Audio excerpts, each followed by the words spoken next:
धूर्त बुआ तेज बहू। एक गांव में निर्मला नाम की एक धूर्त बुआ रहती थी। उनकी एक बहू थी जिसका नाम रम्या था। रम्या के पति का नाम चरण है। चूंकि रम्या गरीब घर से है, निर्मला हमेशा उसे डांटती है। चरण भी अपनी माँ की बात सुनता है। एक दिन पड़ोस की सरोजा वहां आती है। सरोजा, तुम ऐसे क्यों आई हो? क्या तुम्हें चीनी चाहिए? अरे, हम हमेशा तुम्हारे घर में तुम्हारी सास की चीखें सुनते हैं।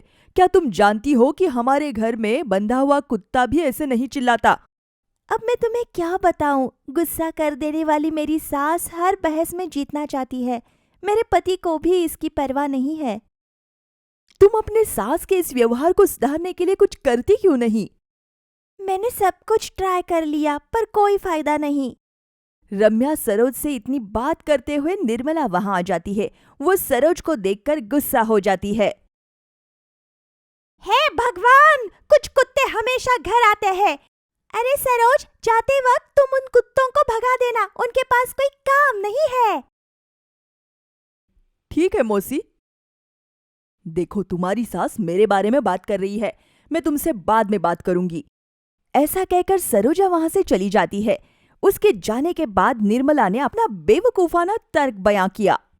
हमेशा तुम और सरोजा कुछ अनावश्यक बातें करते हो, जैसे कि उस घर में क्या हो रहा है, इस घर में क्या हो रहा है। क्या तुम लोग घर पर काम नहीं कर सकते? लेकिन तुम लोगों को डांटने से कोई फायदा नहीं। इससे ही समझ आ जाता है कि तुम्हारी माता पिता ने कैसी देखभाल की है। सासू माँ, बस मुझे डांटना, मेरे घर वालों के बारे में कुछ मत बोलना। उन्होंने मुझे बिना किसी परेशानी से पाला है। हे भगवान, क्या अब तुम मुझसे जबान लड़ाओगी? तुम्हारे घर वालों ने तो दहेज भी कम दिया, लड़की का सामान भी ठीक से नहीं दिया, और तो और हमारे रिश्तेदारों को ठीक से खाना भी नहीं खिलाया। प्लीज मेरे अंकल को कुछ मत कहना। आप ऐसा व्यवहार कर रहे हैं जैसे आपने बहुत अच्छा काम किया है। जब तुम्हारे माता पिता इस घर में आएंगे तो मैं उनसे सीधा पूछूंगी। क्या यहाँ क्या हो रहा है? क्या हुआ माँ? रम्या क्यों चिल्ला रही है? क्या तुमने देखा कि जब तुम आसपास नहीं होते हो तो वो मेरा कितना अपमान करती है? मुझ पर हाथ भी उठाया। ऐसा लगता है कि मुझे अब इस घर में शांति नहीं मिल सकती। एक दिन मुझे दूध से जहर दे देगी।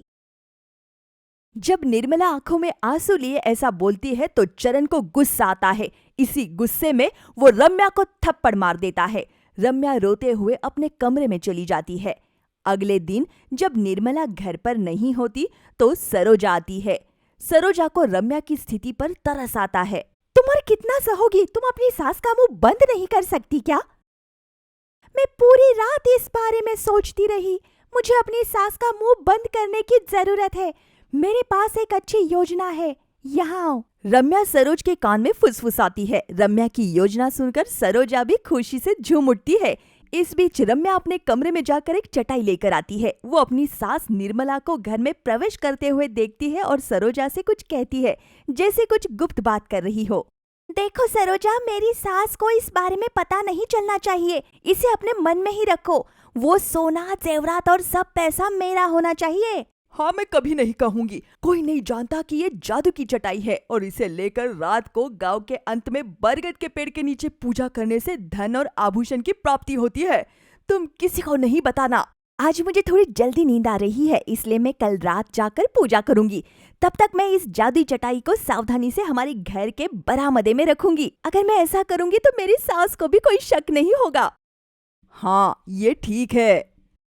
रम्या और सरोजा की बातें सुनकर निर्मला खुशी से झूम उठी। लगभग वो खुशी से उछल ही रही थी।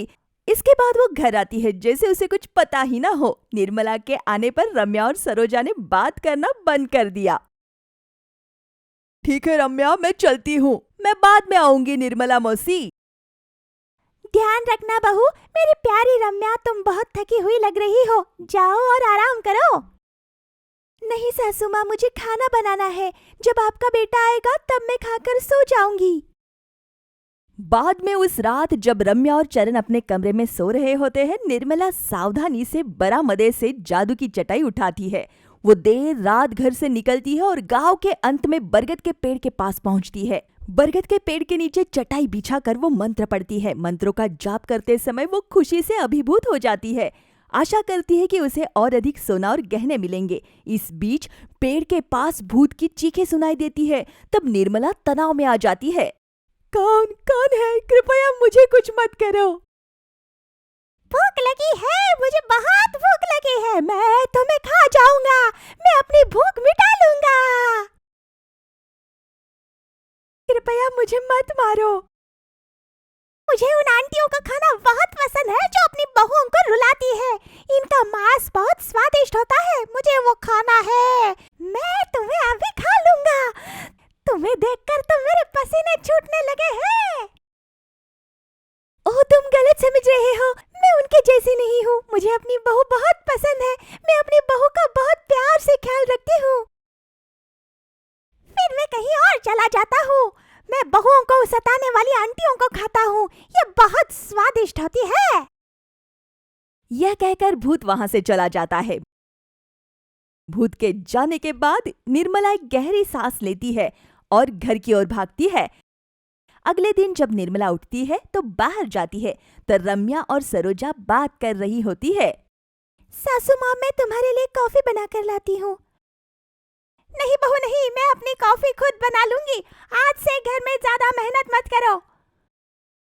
वाह, तुम्हारा तो बहू के लिए प्यार छलक रहा है। ये तो मेरी बहू और तुम मेरी अच्छी सरोजा हो। तुम यहाँ क्यों आई हो? मौसी, मैं चीनी लेने आई थी। लो, आज से जो चाहे आकर मुझसे मांग लो। मेरी बहू को परेशान मत करो और अपने घर जाओ। ओह माय गॉड, ये तो चमत्कार है। मुझे विश्वास नहीं हो रहा। ऐसा लग रहा है कि रम्या के अच्छे दिन आ गए हैं। ठीक है रम्या, मैं तुमसे बाद में मिलूंगी। यह कहकर सरोजा वहां से चली जाती है। उस दिन से रम्या की देखभाल उसकी सास निर्मला करती है। सब खुश है। चरण भी अपनी पत्नी रम्या की अच्छी देखभाल करने लगता है। ससुराल वालों को देख गांव के सभी लोगों को जलन होती है। 1 साल ऐसे ही बीत जाता है। एक दिन रम्या का जन्मदिन आता है और निर्मला आशीर्वाद देती है। सरोजा भी वही होती है। हमेशा खुश रहो। सासू माँ, मुझे आपको सच बताना है। उस दिन हमने जादू की चटाई के बारे में जो कुछ भी कहा वो सब झूठ था। इतना ही नहीं, वो भूत भी झूठ था। वो तो हमारी सरोजा थी जिसने ऐसे किया। सासू माँ, मैंने आपका मन बदलने के लिए ऐसा किया। मुझसे गलती हुई, मुझे माफ कर दो। नहीं बहू, तुमने कुछ गलत नहीं किया। तुमने मेरी आंखें खोल दी। मेरी कोई बेटी नहीं है, इसलिए मैंने तुम्हारे साथ अभद्र व्यवहार किया। आज मैं बहुत खुश हूँ। मेरी बहू मेरी बेटी है। मुझे तुम्हें इस तरह चोट नहीं पहुंचानी चाहिए थी। तुमने जो किया उसमें कुछ भी गलत नहीं है। जब बुआ निर्मला ऐसा कहती है तो रम्या खुश हो जाती है। सरोजा भी बहुत खुश हो जाती है। रम्या ने अपनी सास निर्मला को गले लगाया और खुशी महसूस की। उसके बाद ससुराल में बेफिक्र होकर वो आराम से रहती है।